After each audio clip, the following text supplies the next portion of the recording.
সুপ্রিয় দর্শক শ্রোতা, আসসালামু আলাইকুম। যে যেখানে আছেন ভালো থাকবেন সেটাই প্রত্যাশা করি।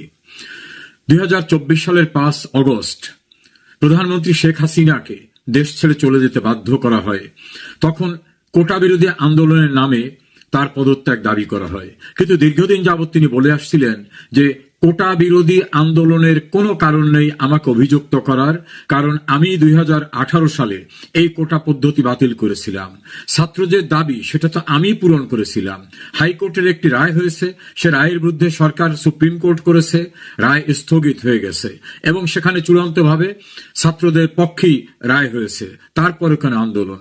এর পূর্ব থেকে তিনি বলে আসছিলেন যে আসলে একটি বড় রাষ্ট্র বাংলাদেশের ভিতর তাদের বেস করতে চায়, সেন্ট মার্টিনে ঘাঁটি করতে চায়, আমার পোর্ট নিতে চায় এবং একটা নতুন রাষ্ট্র করতে বাংলাদেশের এক অংশকে ব্যবহার করতে চায়। আমি কোনোভাবে ওই রাষ্ট্রের অনৈতিক অস্বাভাবিক চাহিদার সঙ্গে একমত হইনি, ফলে তারা আর আমাকে ক্ষমতায় দেখতে চায় না। এবং এমন কথাও শেখ হাসিনা বলছেন যে এত বড় রাষ্ট্র তারা চাইলে অনেক সময় অনেককে ক্ষমতার থেকে সরিয়েও দিতে পারে। তবে তিনি বলেছেন যে আমি শেখ মুজিবের কন্যা, আমি বঙ্গবন্ধুর কন্যা, আমি কোনোভাবে দেশের স্বার্থ বিকিয়ে দিয়ে ক্ষমতায় থাকতে চাই না। তিনি ক্ষমতার থেকে সরে গেলেন 5 অগস্ট। এর পরবর্তীতে যাকে ক্ষমতায় এনে বসানো হলো বিনা নির্বাচনে, ডক্টর মোহাম্মদ ইউনূস, তিনি গ্রামীণ ব্যাংকের ব্যবস্থাপনা পরিচালক ছিলেন। তার বিরুদ্ধে শেখ হাসিনার সবচেয়ে বড় অভিযোগ ছিল যে এই ইউনূস চায় তার বিদেশি প্রভুদের নিয়ে আমাকে সরিয়ে ক্ষমতা দখল করতে। বাস্তবতা হলো সেটাই হলো। তখন কেউ কেউ বলতেন যে না, শেখ হাসিনার অভিযোগটা বোধহয় সঠিক না, ইউনূস কেন এটা চাইবেন।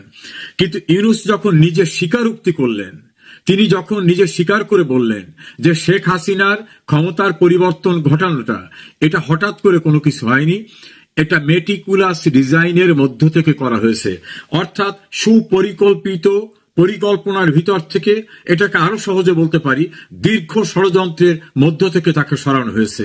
এবং যাদেরকে দিনে তিনি ষড়যন্ত্র করেছেন তাদের একজনাকে তিনি মাস্টার মাইন্ড হিসাবে ওই ক্লিন্টন ফাউন্ডেশনের অনুষ্ঠানে পরিচয় করে দিলেন ডক্টর মোহাম্মদ ইউনূস। তখন দেশের অনেকেই বললেন যে তাহলে তো শেখ হাসিনা সঠিক বলেছিল যে আসলে কোটা বিরোধী আন্দোলন নয়, ডক্টর ইউনূসই তাকে ক্ষমতাচ্যুত করতে চায়। আমরা প্রথমে ডক্টর ইউনূসের সেই স্বীকারোক্তিটা একটু দেখে আসি, তারপরে ডক্টর ইউনূস যে এটা করতে ব্যাপক টাকা ব্যয় করেছেন সে বিষয়টা আমরা দেখব।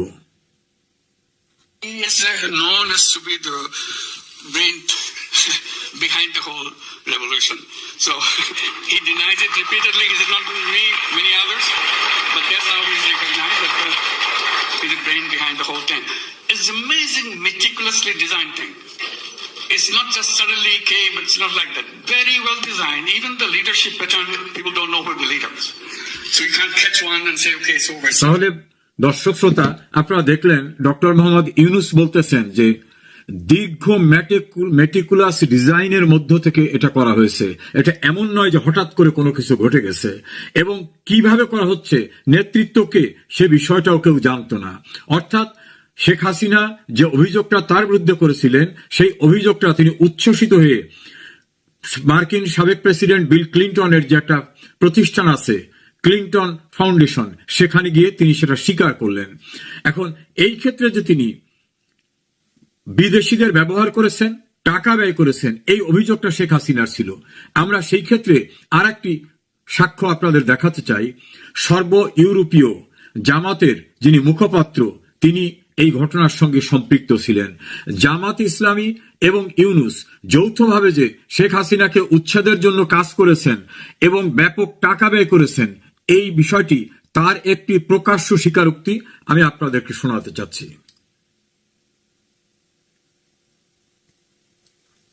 ইউনূস সাহেবের কিন্তু এই আন্দোলনে অনেকেই জানেন না, ওনার কিন্তু একটি বড় ভূমিকা ছিল। উনি, আমি অনেয়ারের কথা বলছি, উনি একটি লবিং ফার্ম হায়ার করেছিলেন।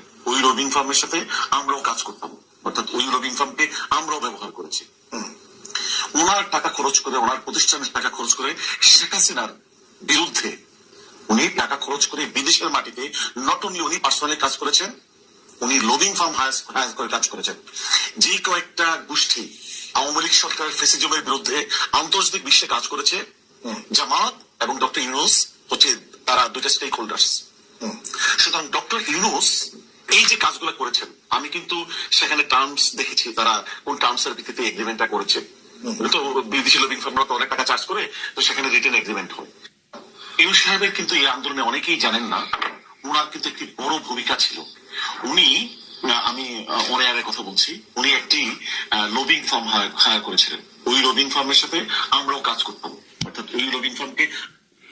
প্রিয় দর্শক শ্রোতা, আপনাদের কাছে আশা করি পরিষ্কার হলো যে ডক্টর ইউনূস একটা লবিং ফার্ম হায়ার করেছিলেন, ভাড়া করেছিলেন, এবং তার যে গ্রামীণ, তার যে প্রতিষ্ঠান, সেই প্রতিষ্ঠানের টাকা বিনিয়োগ করেছিলেন, এবং ওই লবিং ফার্মকে জামাতও হায়ার করেছিল।